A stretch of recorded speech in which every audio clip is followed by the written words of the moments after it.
Privilégio de nós podermos nos reunir mais uma vez, essa liberdade de podermos nos encontrar, de virmos quando temos desejo, de participarmos de encontros onde o foco principal é os ensinos de Jesus. Hoje à noite, dando uma sequência aqui de estudos, nós vamos falar um pouquinho sobre ouvidos que ouvem, tá? Ouvidos que são preparados para ouvir. Jesus, em Mateus capítulo 11, versículo 15, ele diz assim: quem tem ouvidos para ouvir, ouça. É interessante porque quando Jesus terminou os ensinos na montanha, né, conhecido aí no meio evangélico como o Sermão da Montanha, quando Jesus terminou de dar todas as instruções lá na montanha, ele conclui, ele faz o fim dos seus ensinos da seguinte maneira: aquele que ouve as minhas palavras, na verdade ele acentua, essas minhas palavras, as palavras que ele tinha terminado de servir aos ouvintes, que está ali desde o capítulo 5, no seu início, até lá no fim do capítulo 7 de Mateus, que nós vimos aqui em porções nas últimas terças-feiras. Então ele termina dizendo: aquele que tem essas minhas palavras e as pratica, é semelhante a um construtor, um homem prudente, que edificou a sua casa sobre a rocha. Quero destacar mais uma vez aqui, ele diz que é prudente a pessoa que pratica aquilo que ouviu dele. Ele disse: esse é um construtor prudente, que é semelhante àquele que vai lá, cava, acha a rocha, bota a fundação da edificação e constrói ali. Ele diz: porque quando vem as intempéries, ou quando vir as intempéries, a casa não cairá, ela não ruirá, porque foi construída sobre a rocha. Então ele diz: olha, vamos aqui agora enxergar o que ele está dizendo. Ele diz: ó, você, se tiver uma boa edificação da sua vida, se você zelar na sua vida para fazer o que eu, Jesus, estou ensinando, você nunca cairá, você nunca ruirá. A sua vida será uma vida que permanecerá, independente do que você enfrente. Se você enfrentar tempestades na vida, né, você ficará de pé. Se você enfrentar vendavais ou ventos contrários, entende? Você estará de pé. Se você enfrentar nuvens com muitas águas sobre você, você ainda estará de pé quando passar a tempestade, quando passar essas intempéries terríveis, você estará ali edificado. E agora, depois que ele sai do monte, ele faz uma série de sinais. Eu sempre digo, nós chamamos de milagres, mas é incorreto. Jesus não saiu simplesmente fazendo milagres para dar o show da fé. Não. Ele fez sinais, a Escritura é muito clara com isso, entendeu? Ele mesmo diz: olha, se vocês não põem fé, se vocês não confiam, não acreditam nas palavras que eu falo para vocês, pelo menos acreditem nos sinais que eu realizo no meio de vós. Obviamente, Jesus não estava falando isso para mim e para ti. Ele estava falando para aquelas pessoas que estavam lá e que estavam vendo os sinais que ele realizava, que depois seriam testemunhas destes sinais. Porque Jesus está lá falando, ele não está falando para nós, ele está falando lá para aquelas pessoas que estão ali no entorno dele. Então ele disse, se vocês duvidam que Deus me enviou, se vocês não acreditam naquilo que eu estou falando para vocês, eu ponho isso aqui no silencioso aqui, mas ele consegue me burlar. Se vocês não acreditam no que eu estou falando para vocês, acreditem pelo menos nos sinais que o Pai designou para que eu realizasse. Ok? Então, é muito interessante rever isso aqui. E aí ele vai fazer vários sinais. Primeiro, ele sai do monte, logo em seguida vem um leproso, isso está ali no capítulo 8, vem um leproso e diz, Senhor, se tu queres, tu podes limpar-me. E ele disse, eu quero ser limpo. Isso ele fez na presença de todos, ser limpo. Entendeu? E também com Jesus não tinha muito auê, né? Isso que você vê na igreja, e conversa com o demônio, e entrevista o demônio. Diz que até um desses pregadores que gosta de entrevistar espírito maligno, diz que perguntou, por que tu não vai lá para outra igreja? Ele disse, não, porque eu gosto daqui que vocês me entrevistam. Entendeu? É desse tipo aí, vocês deixam eu falar no microfone. Então, tem essas coisas. Mas, na verdade, Jesus não fazia esse tipo de coisa. Jesus trabalhava com discrição, ainda que em público. O leproso chega perto dele, Jesus não está lá num alto-falante, olha, eu agora vou curar esse leproso para vocês verem. Não, ele simplesmente, o leproso disse, Senhor, com uma humildade, uma elegância extraordinária, reconhecendo que ele está num outro nível, que de fato é enviado pelo Pai, ele diz, Senhor, se tu quiseres, tu podes limpar-me. E Jesus, então, simples, quanto eu aqui falando com vocês, ele olha e diz, eu quero ser limpo. E a lepra deixou o sujeito na hora.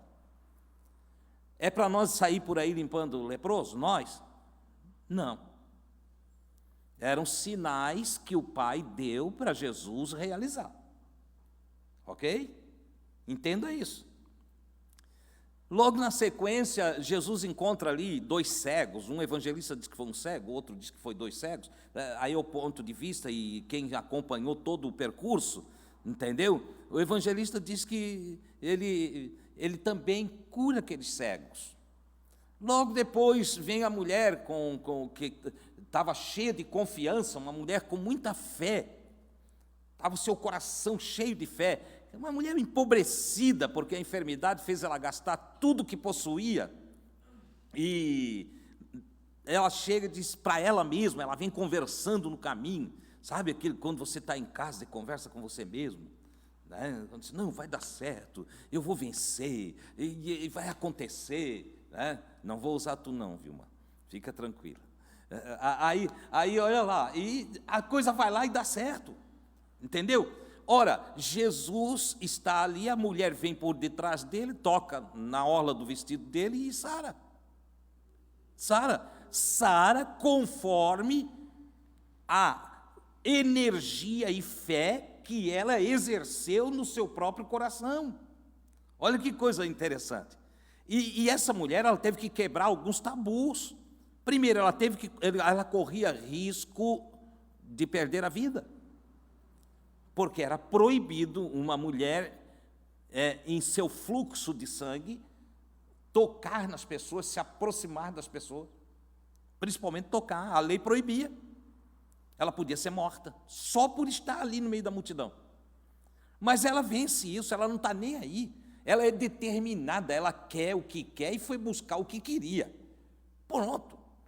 Ela tinha ouvido falar de Jesus e ela passa a exercer uma fé interior. Se eu tocar nele, ele fez isso, fez aquilo, se eu tocar, eu saro. E ela foi lá, procura onde ele estava, e claro, Jesus está sempre no meio da multidão. Ela tem que ir, e pedindo licença, toca num, toca no outro, para a lei judaica, ela está contaminando todo aquele pessoal, entendeu? E ela vai lá, toca em Jesus e sara. Sara. E Jesus destaca a fé dela, entendeu? E diz que a fé dela a salvou. Você está guardando isso? Tenha ouvidos para ouvir. Quem que curou ela? A fé.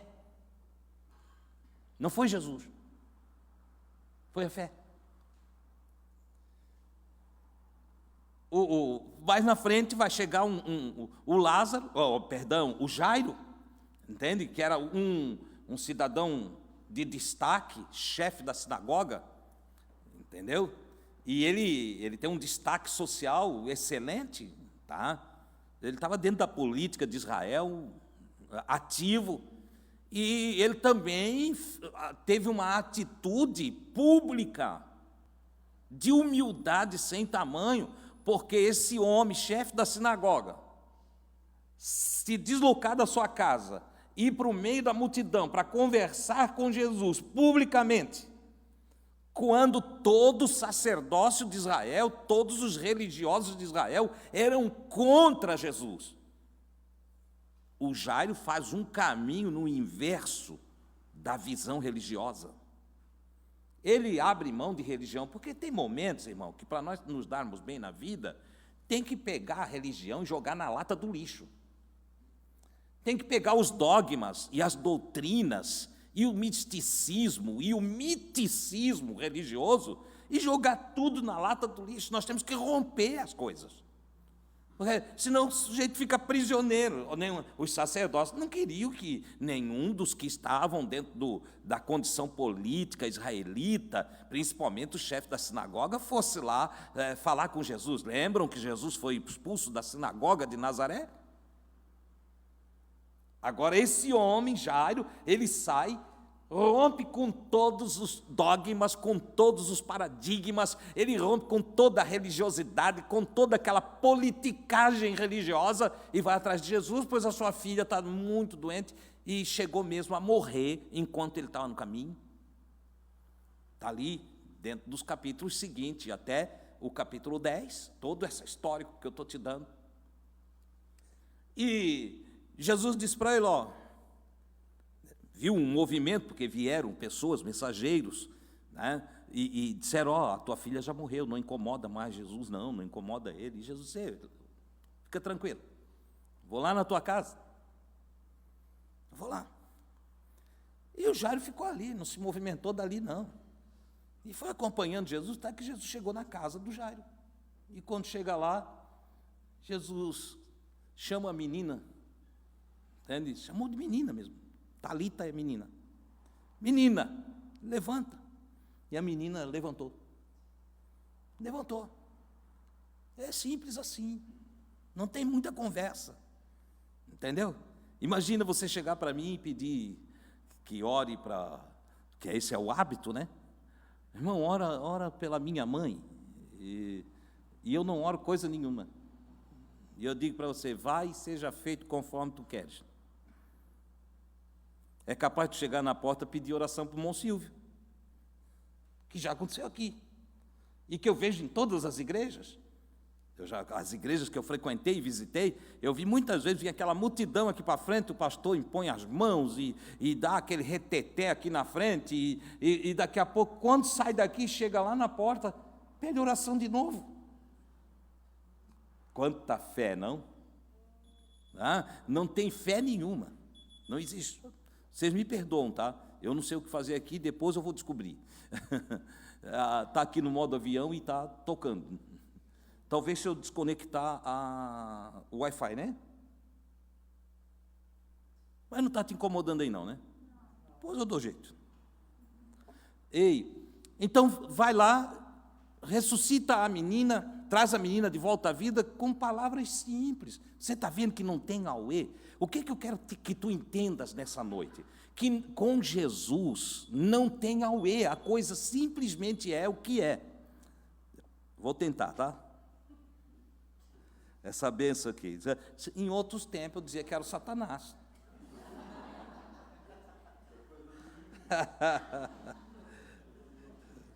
Acho que ele está usando o Wi-Fi, por isso que está acontecendo isso. Eu acho, tirei agora. Olha lá. Então Jesus ressuscita a menina volta à vida. E aquilo é magnífico. Logo depois, na sequência, eu estou aí, se você ir acompanhando aí, lá na Bíblia, depois em casa você lê, na sequência, eu estou, claro, fazendo um resumo aqui, vem o capitão de Cafarnaum. E esse capitão de Cafarnaum, ele está com um criado que ele amava muito, é um comandante do exército, o centurião, né? É um centurião, era um comandante de 100. E ele chega para Jesus, disse: Jesus, o meu criado está muito ruim lá em casa. Vai notando uma coisa, Jairo está contra os padrões religiosos, a mulher do fluxo de sangue está fora da condição religiosa, fora da lei. Você está me entendendo? O outro também não estava dentro de um limite legal, os cegos, e assim sucessivamente. Tinha todo um padrão que estava sendo quebrado aqui. Jesus está quebrando um padrão. Jesus está tirando as pessoas da sua normalidade para uma condição extraordinária de vida, onde o que vale é o consciencial e não a memorização dogmática da vida religiosa. Olha que coisa interessante. Ele está quebrando os padrões. Se vocês perceber, vai ter um texto bíblico, eu não vou agora aqui procurar, mas que um dia ele esteve em Nazaré e lá ele não pôde. Pergunta: tem coisa que Jesus não pode? Sim ou não? Tem. Jesus não pode fazer nada se tu não tiver fé. Sabia disso? Em Nazaré está escrito, ele não pôde fazer milagres. E por quê? Porque os seus irmãos não creram nele. Os seus irmãos, os seus parentes, os primos, não confiavam em Jesus. Consequentemente, ali ele não pôde fazer milagre. Não pôde. Não faz parte aqui do contexto, mas por incrível que pareça, ele fez milagre entre os pagãos. Quando uma mulher cirofenícia, nas regiões de Sidom, pediu ajuda para ele, ela era uma pagã, entendeu? E ele ajudou ela, disse: seja feito conforme a tua fé. E a mulher foi para casa e a filha também ficou boa. A filha estava em casa, a mulher veio pedir pela filha. Esse centurião de Cafarnaum também é um pagão. Ele é um romano fora de todo o judaísmo daquela época lá. Para eles ali, ele era um pagão. Um homem generoso, um homem bom. Inclusive, houve no entorno de Jesus um testemunho: não, olha, esse homem aí já ajudou nós até a fazer uma sinagoga. Ele tem um certo carinho pela gente. Ele não é frequentador, não é judeu, não participa das reuniões, dos cultos, mas ajudou até a fazer a nossa sinagoga. E Jesus prontamente disse: olha, eu irei na tua casa. Mais um pagão na lista de Jesus. Jesus disse: eu vou lá na tua casa. Isso quebra todo o conhecimento religioso que nós temos, porque nós temos ideia que é Cristo para mim, né? Cristo para mim, Cristo para mim. Para os outros, não. Não. Onde houver uma gotinha de fé, uma pitadinha de confiança, Deus agirá. Essa é a grande verdade. Ouça isso. Se você tem ouvidos para ouvir, dê ouvidos ao que eu estou te falando, que é o que Jesus ali na frente vai dizer. O capitão de Cafarnaum disse: não precisa ir na minha casa, Senhor, não vai. Não gasta tempo comigo, eu não sou nem digno disso aí. Eu não mereço que tu entre lá em casa. Mas eu sei o que é da ordem. Eu sei, eu tenho confiança que se tu der uma palavra, que o meu servo fica sarado lá. Oh. Sabe o que Jesus vai dizer? Ele disse: nem mesmo entre os crentes eu encontrei tanta fé. Ah, Jesus não falou de crente, irmãos, falou sim. Ele falou dos israelitas. Nem mesmo em Israel. Quem era Israel? A congregação do Deus vivo. Nem mesmo em Israel eu encontrei tanta fé, tamanha fé, tamanho grau de fé. Não encontrei. Em outras palavras, vocês estão compreendendo que a probabilidade de alguém pagão, entendeu? Palavra feia essa palavra pagão, tá? Mas alguém distante da religiosidade, alguém fora do fluxo natural do culto, alguém que deixou os ritos, alguém que não segue determinada doutrina, alguém que não faz parte em destaque de uma congregação, confiavam mais no que Jesus falava do que aqueles que eram da congregação, do que aqueles que frequentavam o ambiente religioso. Olha só, depois de tudo isso, chegamos aqui no capítulo 11, versículo 15, onde Jesus, então, depois de fazer todas estas coisas, ele fala do João Batista, que João Batista era o cumprimento de Malaquias 4, e aí ele chega aqui, ele diz assim: quem tem ouvidos para ouvir, ouça.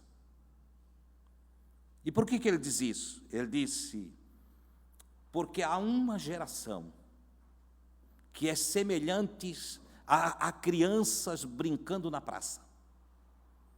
Há uma geração que não sabe o que quer. Há uma geração que ouve, mas não presta atenção. Há uma geração que corre atrás de muita coisa, mas não encontra nada, porque não fixou em seu consciente o que de fato está buscando. Há uma geração que não sabe se quer música, que não sabe se quer pregação, não sabe se quer ensino, não sabe se quer orientação, não sabe nem para onde vai. Não tem consciência de nada. E ele disse: eu vou assemelhar essa geração a um grupo de meninos brincando na praça, e um toca a flauta para outros dançar. Só que o menino toca a flauta para eles dançar e eles não dançam. Então o menino troca a música e os outros tudo assentado, e ele toca uma música fúnebre. Mas eles também não choram. Olha o que Jesus está dizendo. Ele disse: é fácil de nós, ouvindo os ensinamentos de Jesus, ficarmos tão frios, entendeu? Darmos tão pouco valor, que nossa frequência passa a ser pelo rito e não pelo que recebemos. E isso nos leva a uma inércia, a uma improdutividade, porque nós não transformamos em prática o que ouvimos. E quando nós não transformamos em prática o que ouvimos, nós ficamos infrutíferos. Infrutíferos. Sabemos tudo, mas não fizemos nada. Conhecemos tudo, mas não desenvolvemos nada com a ciência adquirida. Você entende? Somos ouvintes e ouvintes e ouvintes, mas é ouvintes que não dá atenção. Temos ouvidos que não ouvem. É o que Jesus está falando. Ele diz que é fácil cair nessa sonolência, nessa estagnação. É fácil nós simplesmente, eu sou cristão, mas sem nenhum significado dentro do contexto de cristão. O que é ser um cristão? De fato, eu sou um cristão? O que faz um cristão no mundo? O que um cristão é chamado a fazer, a realizar? Olha só. Ele disse: tem uma geração de cristãos que nem dança, nem chora. Não sorri, nem pranteia. É horrível. É horrível. Congelou, estagnou, parou. usando de outras palavras de Jesus, é um ramo na videira, e não por acaso ele usa a videira, né? Símbolo da vida mesmo. É um ramo na vida que secou, não produz fruto, que quando vier a poda para a melhoria da própria vida, é um dos ramos podado. Podado. É tão inerte que não faz falta. Enquanto eu reflito sobre isto, que você vai ver lá no capítulo 15 de Lucas, na videira verdadeira, eu também lembro de uma mulher que se destaca em Atos dos Apóstolos, chamada Dorcas, uma cristã de verdade, que não se deixou cair na inércia, não sabia, não tinha o dom da oratória, não era mestra nas palavras, mas era de uma grandeza extraordinária. Olha que coisa maravilhosa. Queria ajudar, queria fazer, queria participar, tinha um impulso interno, uma energia, uma força, que olhava para as necessidades, procurava o que fazer. Era uma costureira.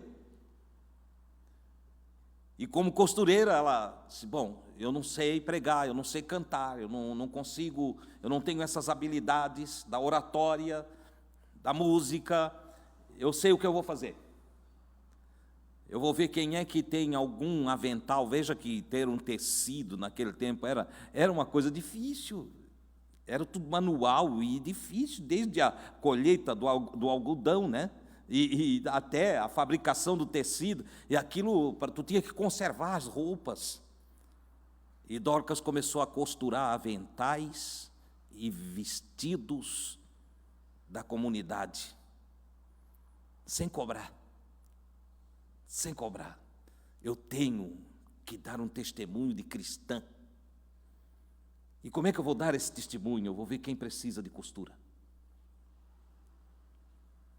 Hoje nós temos irmãos que ficam doentes e não têm dinheiro para pagar um ajudante, uma acompanhante, uma enfermeira.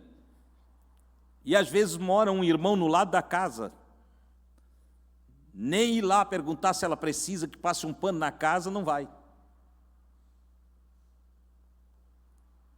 Tem alguns doentes que ficam esquecidos e que ninguém vai lá. Ninguém vai lá. Mandam avisar que estão doentes e ninguém da congregação os procura. Tamanha a inércia, porque não tem ouvidos para ouvir. Não é impossível de encontrar entre nós irmãos desempregados cuja família está passando grande necessidade. Enquanto no entorno, todo mundo fazendo festa, e não se lembra daquele que precisa. É uma condição cristã que não é do Cristo, é da religião. Eu venho, ouço, me assento, recebo, vou embora, digo que estava uma bênção e acabou aí. Isso não é ter ouvidos para ouvir. O que eu quero nesta noite transmitir a vocês é que se os nossos ouvidos de fato estão atentos ao que é ensinado, nós precisamos ter uma vida ativa. Nós precisamos transformar as nossas palavras em práticas. Eu não sei pregar, irmão. Ninguém está falando de pregação. Irmão, o que tem aí para eu fazer? O que eu posso ajudar? O irmão sabe de alguém que eu possa socorrer? Tem alguém que eu possa servir meio-dia? O irmão sabe de alguém, irmão Adilson? Não tem, ninguém chega em mim para perguntar nada disso.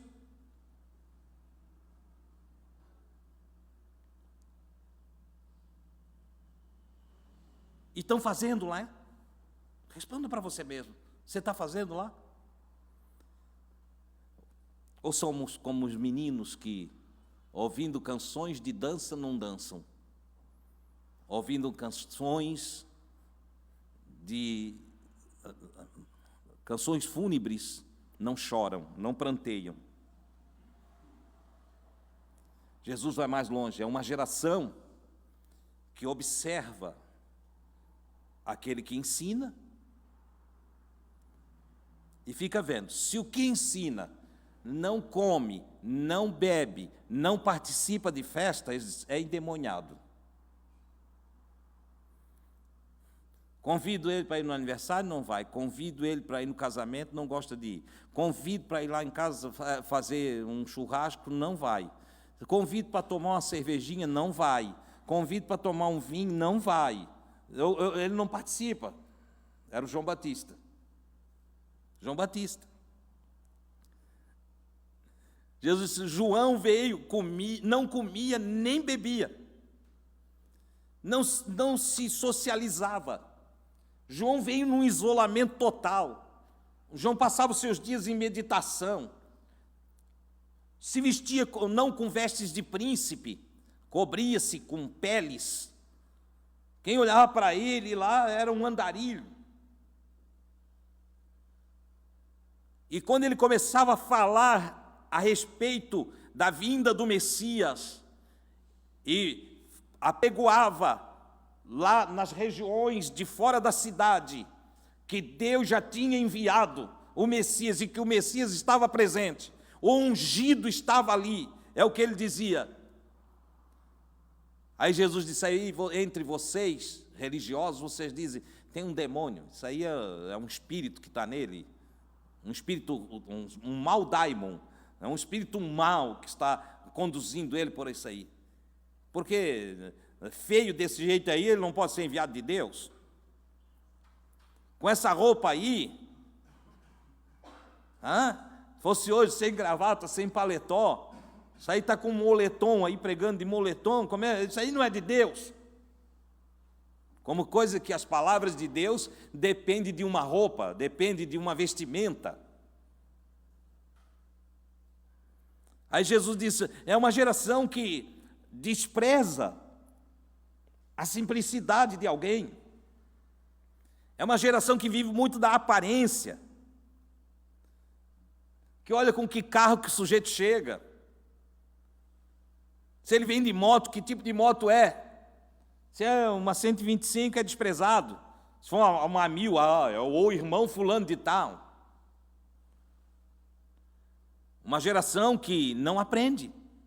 Aí ele diz assim, veio o Filho do Homem.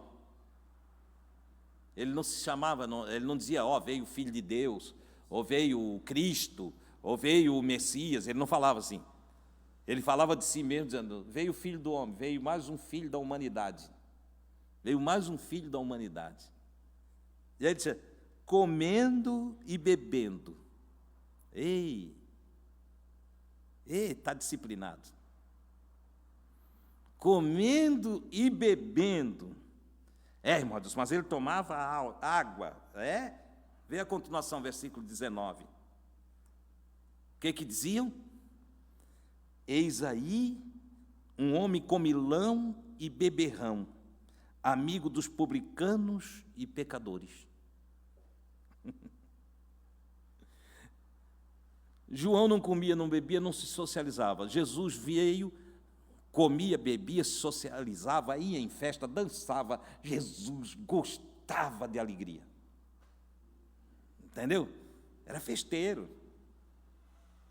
Porque vocês acham que Jesus era aquele crente carrancudo, entende? Que não sorria, que não brincava, que não contava história, não tinha uma piadinha também, ele não fazia ninguém rir. Claro que fazia. Ele até tentou dar um susto nos 12 que estavam atravessando o mar da Galileia, lá o lago da Galileia. Ele tentou dar um susto nos 12 e deu.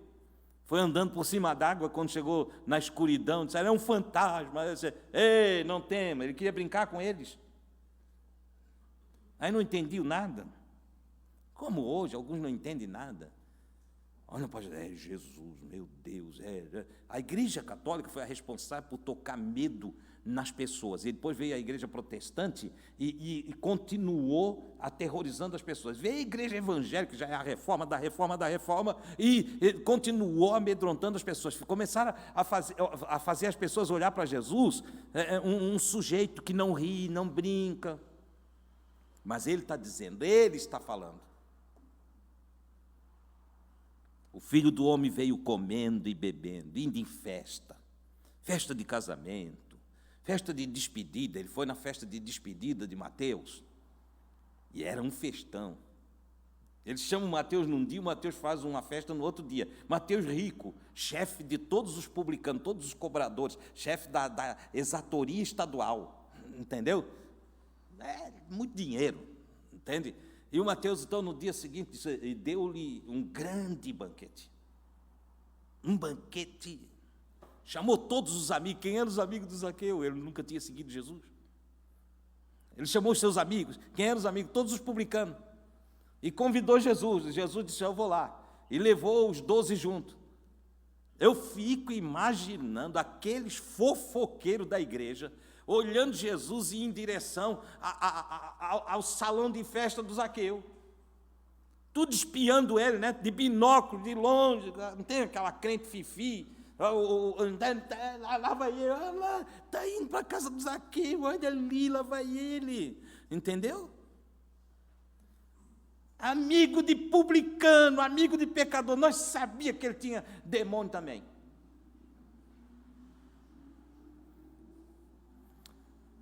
Jesus não veio para se submeter aos padrões de religiosos ignorantes.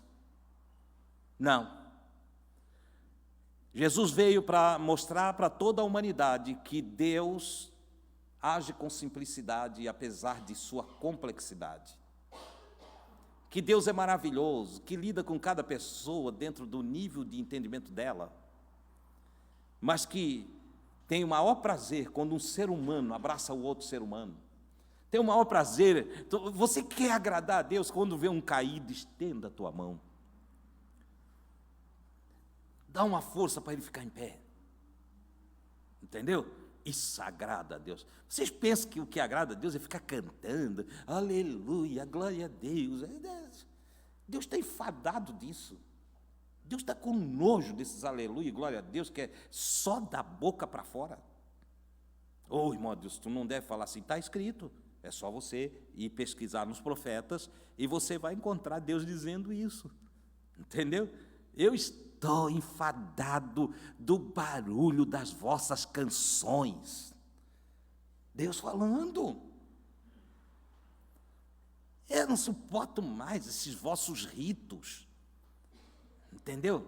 Essa coisa aí que não leva a lugar nenhum. Aí ele usa o profeta Isaías depois e diz assim, esses jejuns de vocês aí, eu estou com... O que isso me agrada? Senhor, hoje eu não vou comer o dia todo para te agradar. Eu disse, para que isso vai me agradar? Isso não tem efeito nenhum para mim. Não é eu inventando, está lá no profeta Isaías. Entendeu? Ele disse, vocês pensam que eu quero que vocês andem um dia todo de cabeça baixa, o estômago roncando, né? E você, é um dia que eu estou oferecendo para o Senhor. Ele disse, eu não me agrado disso. O que me agrada mesmo é que vocês repartam o pão com quem tem fome. O que me agrada é que vocês vistam o nu. O que me agrada é que vocês abriguem o desabrigado. O que me agrada é o que vocês fazem um para o outro. O que mais agrada a um pai é ver os seus filhos unidos, se respeitando, se amando, irmãos que se abraçam, irmãos que dão apoio um para o outro. É isso que agrada a Deus. E Jesus vem ensinando isso. Então ele diz, olha, ele vai concluir, já vou terminar aqui, tá? Ele vai concluir falando o seguinte, porque aí sai um bochicho lá, olha aí, Jesus na casa do Zaqueu. Eu fiquei olhando, porque pode ser que ele só foi lá entregar uma mensagem dura, né? Que tem crente que é masoquista, ele gosta de palavra que ofende ele. Aí Mas eu olhei, eu vi quando ele pegou o caneco. E para eu não pecar, eu ainda fiquei olhando o que ia correr do jarro. E era vermelho. Vinho. O Mateus não fala assim, mas quando tu chega no evangelista Marcos, vai dizer, ou Lucas, é beberrão, comilão de carne e beberrão de vinho. Um dos evangelistas registrou a expressão direta. Comilão de carne e beberrão de vinho. Ei!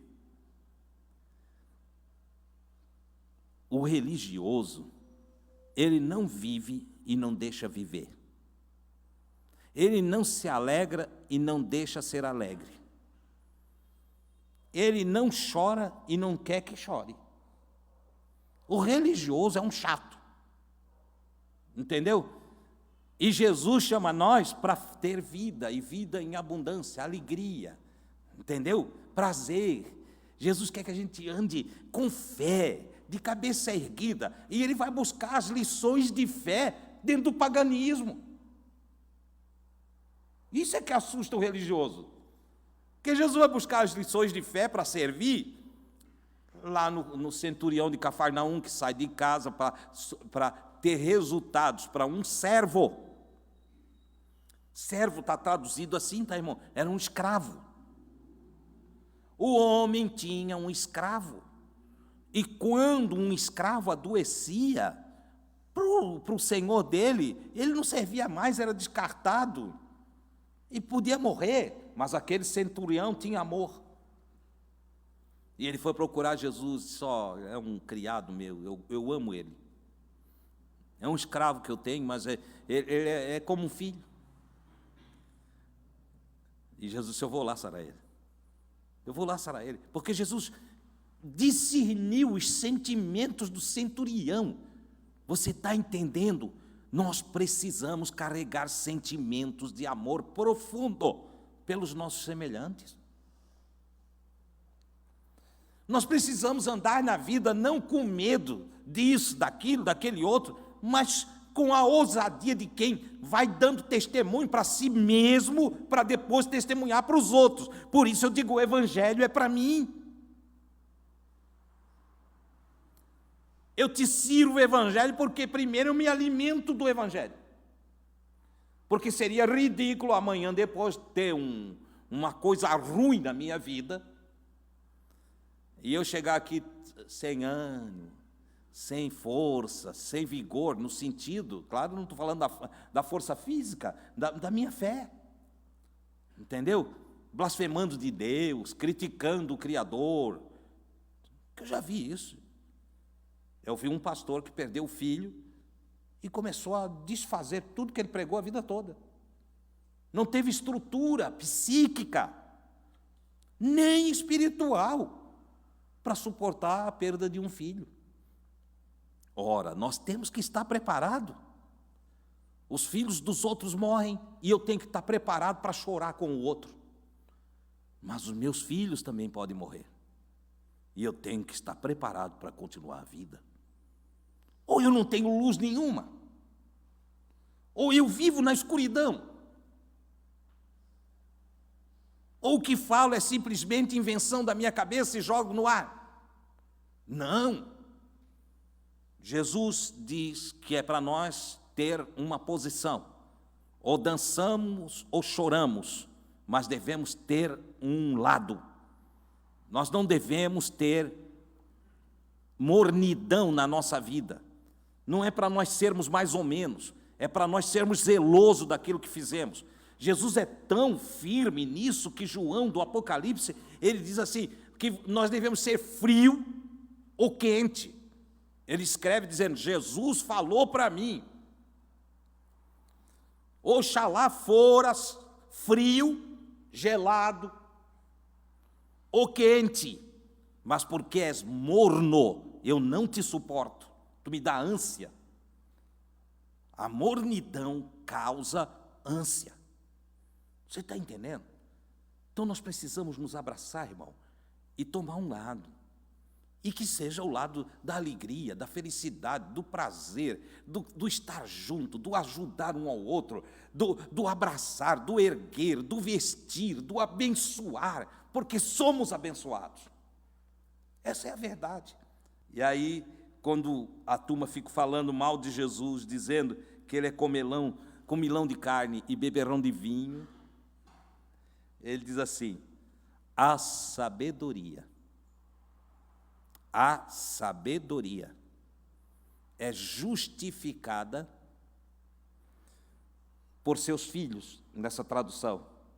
Uma tradução mais perfeita, por seus frutos. A sabedoria é justificada pelo fruto que ela produz. Mas vale um pagão cheio de fé de que um evangélico, como é que se diz? Como Tomé. Mais vale alguém que não sabe nada de Deus, mas que é cheio de confiança em Deus. Ele não sabe nem falar Deus. O Criador, o Eterno, vamos dizer, o Universo, o Todo. Ele não sabe nem do que está falando, ele não conseguiu adquirir uma consciência para definir nominalmente. E nós, quando chamamos Deus, também não sabemos muito do que falamos. Essa é a grande verdade. Quer dizer, eu conheço a Deus. Não conhece nada. Nós temos uma ideia que nos passaram, criaram uma expressão em nós, e nós usamos o título Deus, divindade, para expressar que tem algo maior, superior, que vai além da nossa capacidade de compreensão. Nossa mente não consegue alcançar e descrever aquele que é tudo em todos e que é a própria vida, é a essência e a imanência de todo o poder, de toda a glória, de todo o bem. Nós não conseguimos definir. Mas, às vezes, invocamos, não, nós conhecemos a Deus. Entendeu? Aí vem um, não, eu não conheço, eu não sei como é que é, não sei como funciona, eu não tenho ideia. Mas eu confio que tem uma força maior que me trouxe ao mundo. Eu confio que tem uma energia poderosa que me faz existir e viver. Ele está crendo no seu Deus. Ele está confiando. Ele sem saber, está fazendo o que Deus quer que faça. Entendeu? Ou tu acha que quando o capitão de Cafarnaum saiu de casa para ir falar com Jesus, ele foi com a ideia que Jesus é Deus? Foi nada. Ele foi lá, tem um homem chamado Jesus, aquele cego que foi curado lá, que perguntaram, ou melhor, foi o cego, né? Que perguntaram para ele, quem te curou? E ele disse, o homem chamado Jesus. Quem me curou foi o homem chamado Jesus, que realizou um sinal para ele, um cego de nascença. Entendeu? Ele não sabia definir se era o Messias, se não era o Messias, se era isso, se era aquilo, se era aquele outro. Ele não tinha nenhuma definição, eu não tenho que saber definir. O que eu preciso é confiar, confiar e confiar. Eu preciso ter fé, eu preciso me conectar, e por causa da minha fé. O que é fé mesmo? O que é fé? Confiança, o que mais? Coragem e fidelidade. Isso é fé. Eu preciso cada dia ser mais corajoso, mais confiante e fiel. Fiel em todos os aspectos. Porque dizendo, é fiel a Deus. Não, se tu não for fiel a um irmão, tu não é fiel a Deus. O que o João diz lá? Se tu não ama o teu irmão, a quem tu vê, como tu amarás a Deus que tu não vê?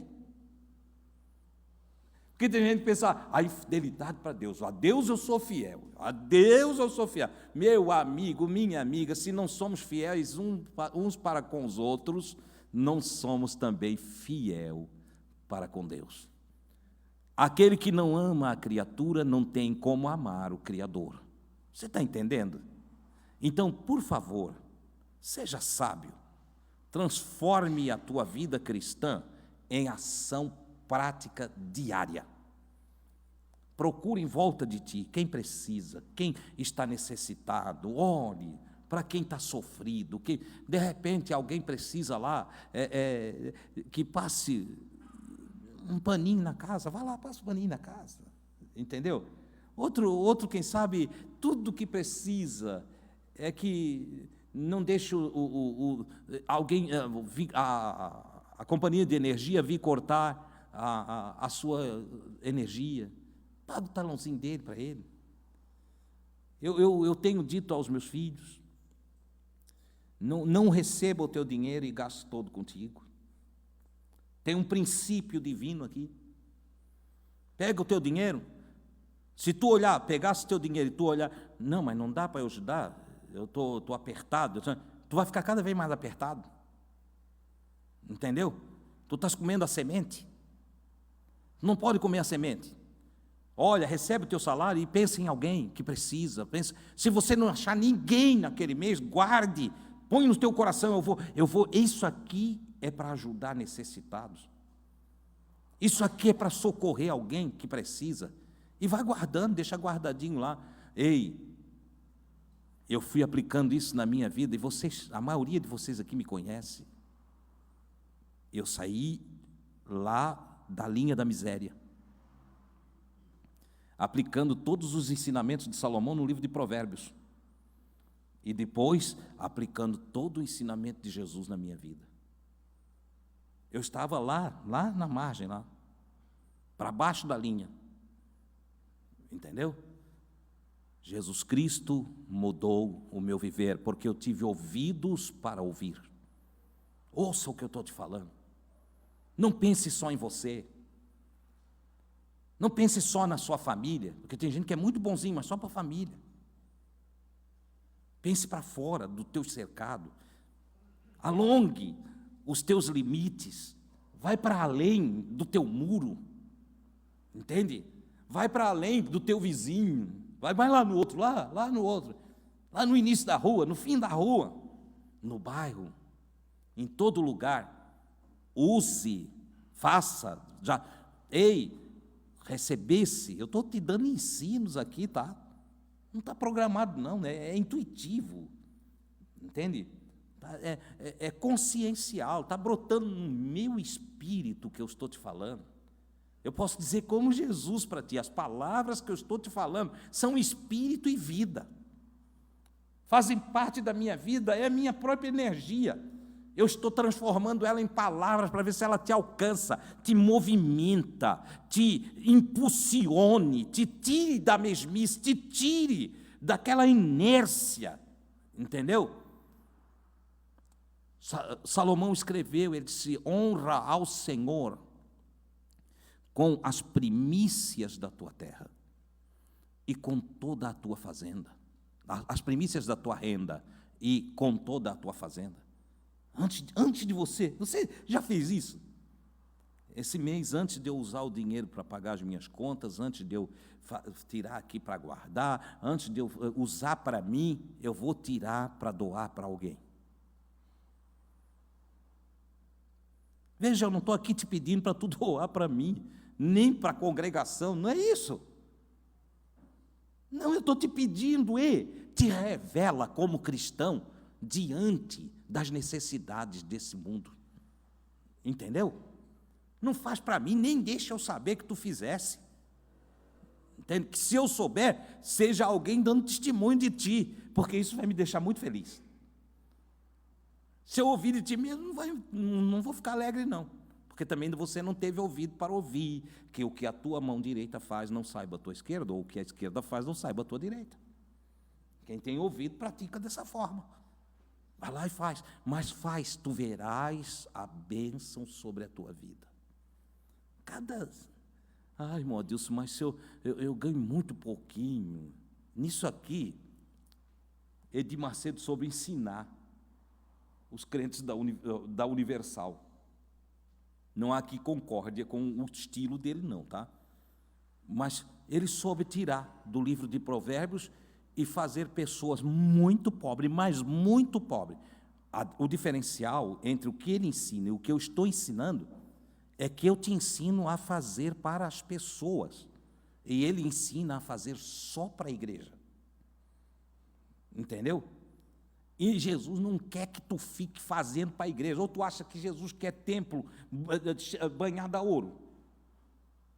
Ele quer nada. Diz que Deus não habita em templo, isso aqui é para nós. Não é, né? Então isso aqui pode ser simples. Nós podíamos estar numa tenda. Uma tenda. Entendeu? Porque o que Jesus habita, ou o Espírito de Cristo habita, é nossos corações. Ele habita dentro de nós. Então, mas eles ensinaram a pessoa a pensar no outro, a pensar em fazer alguma coisa. E as pessoas passam a contribuir, vão tendo recompensa, vão recebendo de volta. É isso. Como está escrito, espalhou, deu aos pobres, Deus se agradou do indivíduo. Ora, Deus vai fazer prosperar aquele que não pensa só em si, ou seja, aquele que, encontrando o seu eu, aniquila o seu ego e passa a fazer as coisas conforme Jesus ensina. Fique com essas palavras. Se deixar, eu vou falar até meia-noite aqui, mas eu tenho que parar, entendeu? Fique com estas palavras, tenha ouvidos para ouvir. Dá atenção ao que está sendo falado para você. Toda mensagem que você receber, dá atenção a ela. Vai para casa, reflita sobre, pense a respeito, haja dentro dessa prática, transforme isso em prática, em ação, e você será bem-sucedido cada vez mais. Quem já é, vai ser mais bem-sucedido. Quem não é ainda, vai ser bem-sucedido, porque essa é a vontade de Deus para todos nós. Quem não está em pé, nós vamos agradecer esse encontro dessa terça-feira.